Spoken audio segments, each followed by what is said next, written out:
जरा सोचिए, आज की इस चमक दमक वाली दुनिया में जहां हर कोई अपनी सक्सेस का दिखावा कर रहा है, वहां कुछ लोग जानबूझकर बिल्कुल साधारण क्यों दिखना चाहते हैं। महंगी गाड़ियां, आलीशान घर और बड़े बड़े ब्रांड्स की इस अंधी दौड़ में असल में जीत किसकी हो रही है? आज के इस गहराई से भरे विश्लेषण में हम इसी असली अमीरी के मनोविज्ञान को डिकोड करने वाले हैं। एक ऐसा सच जो सोशल मीडिया के इस शोर में कहीं दब गया है। बात सिर्फ कुछ पैसे बचाने की नहीं है, बल्कि उस स्टेटस ट्रैप को तोड़ने की है जो इंसान को अंदर ही अंदर खोखला कर रहा है। अब आपके दिमाग में एक सवाल आ सकता है, क्या सिर्फ 1 साल गरीब दिखने से कोई सच में अमीर बन सकता है? सुनने में ये थोड़ा अजीब लगता है ना, लेकिन कड़वा सच तो यही है कि जो लोग जितना ज्यादा अमीर दिखने की कोशिश करते हैं, अक्सर वो आर्थिक रूप से उतने ही ज्यादा कमजोर होते हैं। ये जो हमारी सोच बन गई है ना कि सफलता सिर्फ महंगे सामानों से ही झलकती है, यकीन मानिए ये दुनिया का सबसे बड़ा फाइनेंशियल भ्रम है। असली ताकत दिखावे में नहीं, सादगी में होती है। तो चलिए सबसे पहले बात करते हैं हमारी पहली कड़ी की, अमीरी का झूठा दिखावा। हम सब अपने आसपास ऐसे लोगों को जरूर देखते हैं जिनकी जिंदगी बाहर से बिल्कुल परफेक्ट लगती है। एक कहानी लेते हैं रोहन की। मुंबई का एक शानदार लग्जरी फ्लैट, एक बेहतरीन बैंकिंग जॉब और एकदम परफेक्ट लाइफस्टाइल। लेकिन इस खूबसूरत तस्वीर का शीशा तब चकनाचूर हुआ जब अचानक उसकी पत्नी को कैंसर डिटेक्ट हो गया। इलाज का खर्च करीब 1 लाख रुपए था। अब आप सोचेंगे, इतनी अच्छी सैलरी है तो 1 लाख क्या बड़ी बात है? लेकिन बैकअप तो जीरो था। सारी कमाई तो कार, फ्लैट और स्पोर्ट्स बाइक की ईएमआई चुकाने में जा रही थी। नतीजा, मजबूरन भारी ब्याज पर उधार लेना पड़ा और वो एक ऐसे भयानक कर्ज के जाल में फंस गया जिससे निकलना नामुमकिन सा हो गया। रोहन की इस कहानी से एक बहुत ही गहरी बात समझ आती है। देखिए, अमीर दिखना तो बहुत आसान है, इसके लिए बस एक लोन या एक नया क्रेडिट कार्ड ही तो चाहिए। लेकिन असल में अमीर बनना बहुत मुश्किल है और आज के अनिश्चित समय में यह सबसे ज्यादा जरूरी भी है। ये जो एक परफेक्ट इमेज हम दुनिया को दिखाते हैं ना, वो अक्सर एक बेहद नाजुक और कमजोर सच्चाई को छुपा रही होती है, जहां सिर्फ एक मेडिकल इमरजेंसी और आपकी पूरी जिंदगी की कमाई पल भर में जीरो हो सकती है। अब आते हैं हमारे दूसरे हिस्से पर, इस स्टेटस ट्रैप का खतरनाक जाल। और पता है, रोहन कोई अकेला इंसान नहीं है जिसके साथ ये हुआ।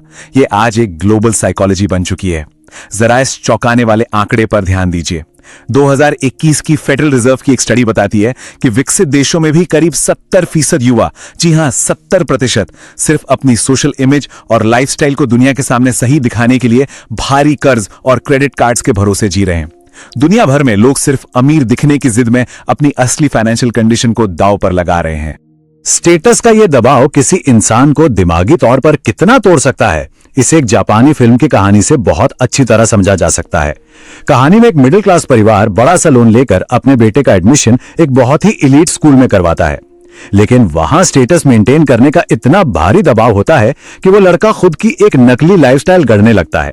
और इस कहानी का सबसे दर्दनाक मोड़ तो तब आता है जब इसी झूठे दिखावे के चक्कर में वो लड़का अपने ही दोस्तों के सामने अपने माता पिता को नौकर बता देता है। समाज का यह प्रेशर इंसान की इंसानियत और उसके रिश्तों तक को निगल जाता है। यहीं से शुरू होता है हमारा तीसरा पॉइंट, लाइफस्टाइल इन्फ्लेशन की असली सच्चाई। इस साइकोलॉजिकल प्रेशर को समझने के बाद अब उस गणित को समझते हैं जो लोगों की अमीरी को चुपचाप खा रहा है। ये एक ऐसा सच है जो हर किसी को जानना चाहिए। आपकी इनकम कितनी है ये उतना मायने नहीं रखता। असली खेल कैश फ्लो का है। मान लीजिए एक इंसान ए है जो महीने का 1 लाख रुपए कमाता है, लेकिन उसके खर्चे इतने हाई फाई हैं कि वो सिर्फ 5,000 ही बचा पाता है। वहीं दूसरा इंसान बी है जिसकी इनकम सिर्फ 50,000 है, लेकिन वो एकदम सादगी से जीकर महीने के 20,000 बचा लेता है। तो असल में अमीर कौन हुआ? ज्यादा कमाने वाला अक्सर अंदर से खोखला होता है, खासकर तब जब उसके खर्चे उसकी कमाई के साथ रेस लगा रहे हों। बस यही एक छोटी सी बात आम लोगों और स्मार्ट लोगों को एक दूसरे से बिल्कुल अलग कर देती है। आम इंसान की जैसे ही इनकम बढ़ती है, वो तुरंत अपनी लाइफस्टाइल को अपग्रेड करने भागता है।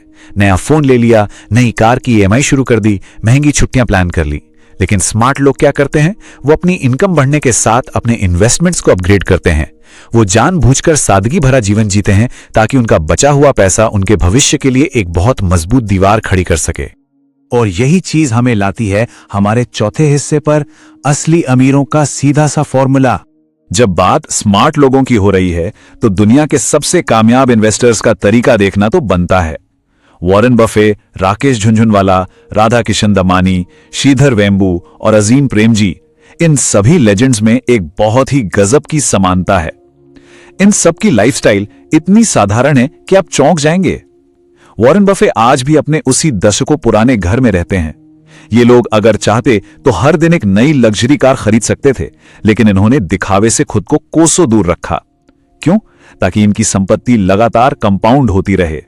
इसीलिए तो कहा जाता है कि रियल वेल्थ कभी दिखती नहीं है, वो बस बनती है।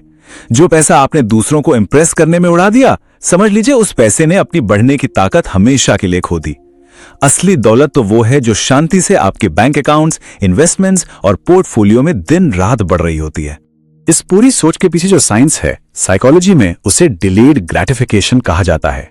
इसका सीधा सा मतलब है आज मिलने वाली किसी छोटी सी खुशी को कुछ समय के लिए टाल देना, ताकि भविष्य में आपको एक बहुत बड़ा और परमानेंट रिवॉर्ड मिल सके।